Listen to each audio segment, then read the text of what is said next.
The Star-Spangled Banner as you've never heard it. Let me get this out the way. Yes, I do stand. I've always have. All right. Get that out the way for people who are asking. Want to check this video out. Again, appreciate all the love and support. Now, my only question is this video going to be okay? Because if this is like I never heard, I don't even know if they copyright or claim or whatever they do with the song. So we'll see. And it's 11 minutes.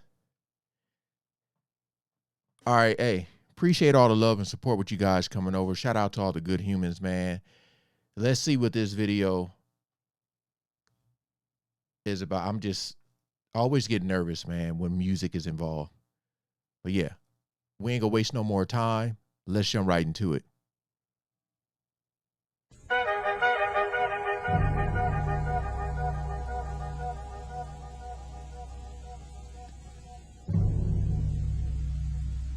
And let me say this. Also, you know, all the years I worked at the Staples Center, because, you know, before every game, somebody would sing the national anthem.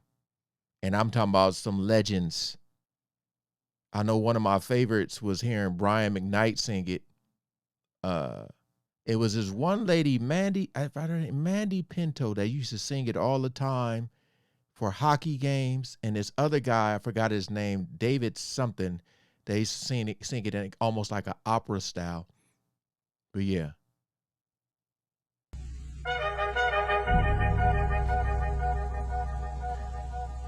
There was a lawyer once, his name was Francis Scott Key.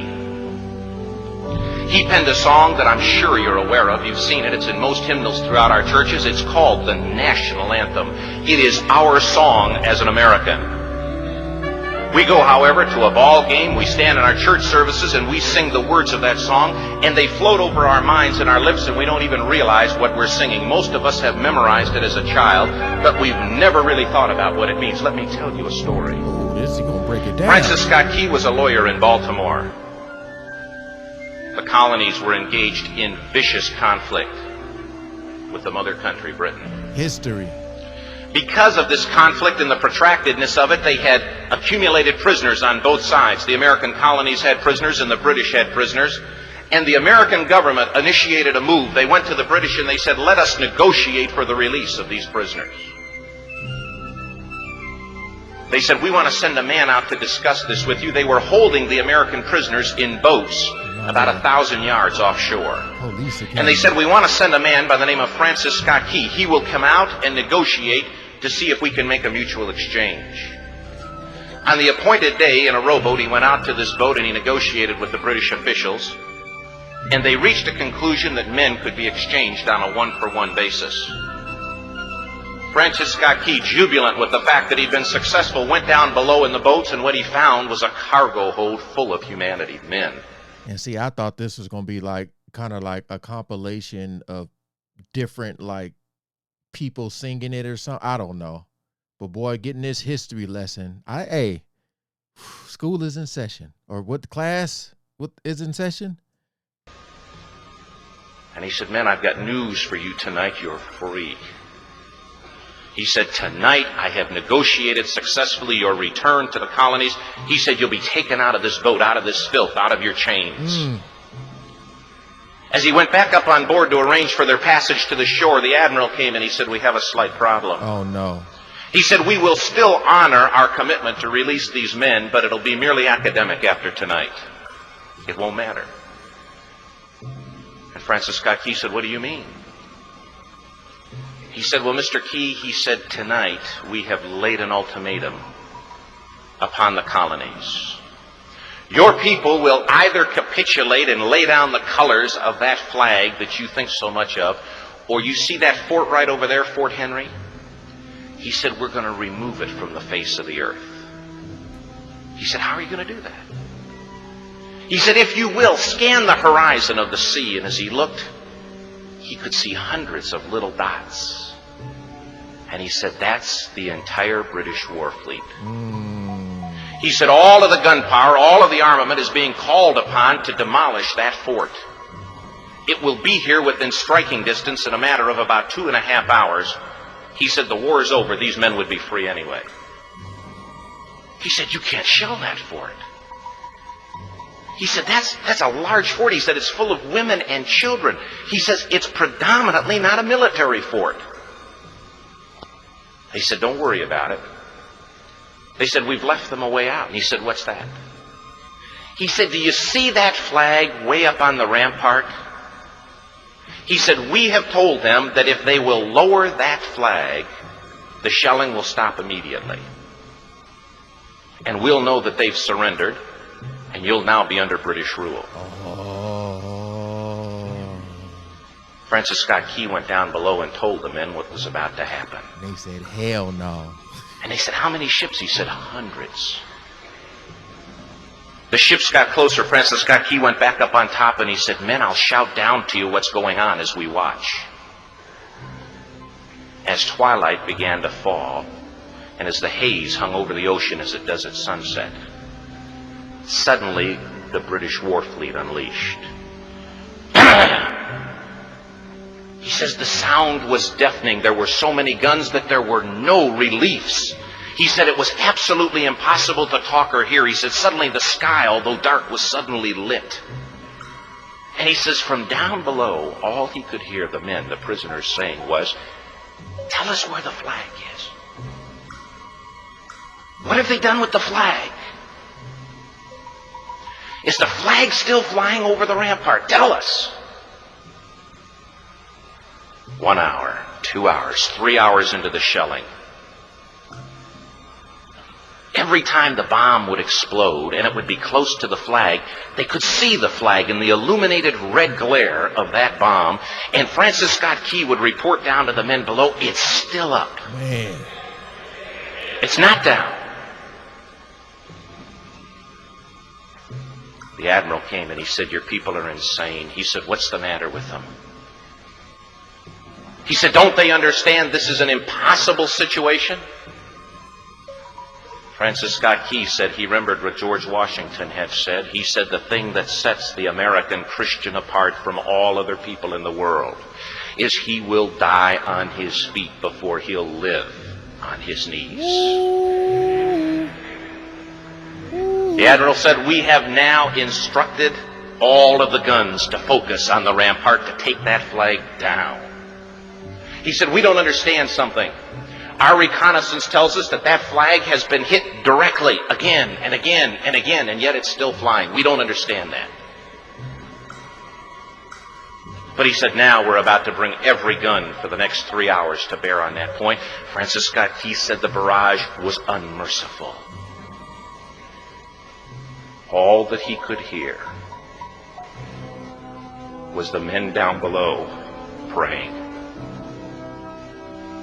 The prayer, God, keep that flag flying where we last saw it. Sunrise came. This is intense, man. He said there was a heavy mist hanging over the land, but the rampart was tall enough. There stood the flag, completely nondescript, in shreds. The flagpole itself was at a crazy angle, but the flag was still at the top. Francis Scott Key went aboard and immediately went into Fort Henry to see what had happened. And what he'd found had happened was that that flagpole and that flag had suffered repetitious direct hits. And when hit had fallen, but men, fathers, who knew what it meant for that flag to be on the ground, although knowing that all of the British guns were trained on it, walked over and held it up humanly until they died. Their bodies were removed and others took their place. Hey. Francis Scott Key said what held that flagpole in place at that unusual angle were patriots' bodies. He penned the song, Oh, say can you see by the dawn's early light what so proudly we hailed at the twilight's last gleaming? Or the rocket's red glare, the bombs bursting in air, gave proof through the night that the flag was still there. Oh, say, does that star-spangled banner yet fly and wave o'er the land of the free and the home of the brave? The debt was demanded. The price, it was paid. Oh, say, can you see by the dawn's early light? Who was this singing? What so proudly we hailed at the twilight's last gleaming, whose broad stripes and bright stars through the perilous fight o'er the ramparts we watched were so gallantly streaming, and the rockets break through, the bombs bursting in air gave proof through the night that our flag was still there. Oh, say, does that star-spangled banner yet wave o'er the land of the free and the home of the brave? Oh, say, does that star-spangled banner yet wave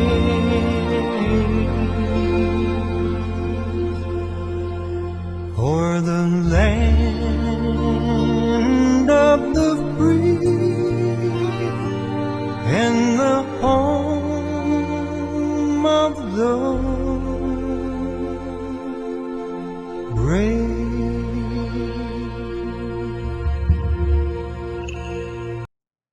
Who was that singing? Now look, I don't know what's going to happen with this video. I don't know if the song is going to get the video blocked. I don't know. We'll see. The beef I have with establishments and places, events, like as a usher, when I would be working, and then, they would go center court and sing the national anthem. I used to hate when people would come in. Like I would close the curtain. We had to close the curtain just so nobody, because the thing is, when people come walking down the aisles, like their voices like echo and you can hear it. So we would close the curtain.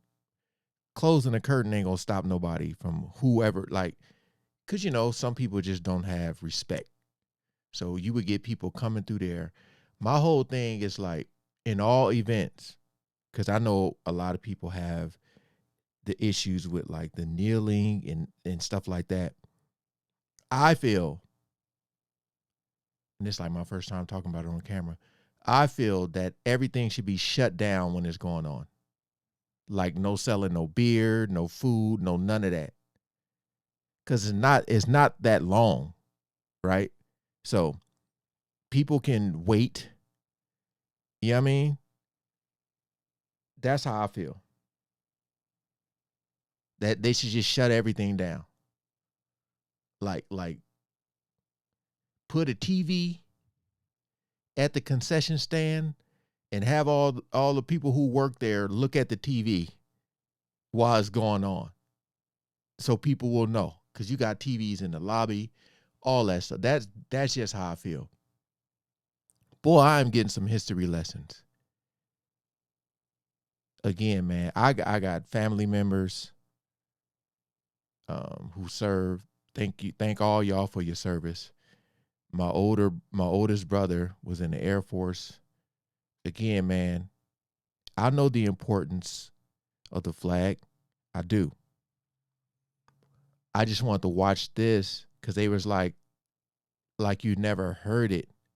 The singing was great. One of my favorites is just recently Chris Stapleton during the Super Bowl. But of course, like Marvin Gaye, Whitney Houston, whoo, ooh, yeah. But yeah, this video, I feel like the people who were really, really touched by this video were really touched. Like just seeing that and the way he was narrating, the emotion, the passion in his voice, showing those clips and stuff. I also worked this security job where I was in charge of what was I doing? Either putting the flag up or taking it down. I forgot. But there's like, you cannot let it hit the ground. Boy, I was, whoo, let me tell you, nervous. But hey, appreciate you guys coming over and watching. I love the way they narrated this video, man. And look, man, in the world today, we gotta come together, man. We're all human, first and foremost. Whatever beliefs you have, whatever, man. Just, I don't know. I don't have all the answers, but I have a answer. I just know we need to come together. I've never seen a world like watching this video and then seeing the world so divided. It's so crazy, so crazy. But that's going to do it. Again, appreciate you guys coming over, man. We'll see how this video does. Peace out.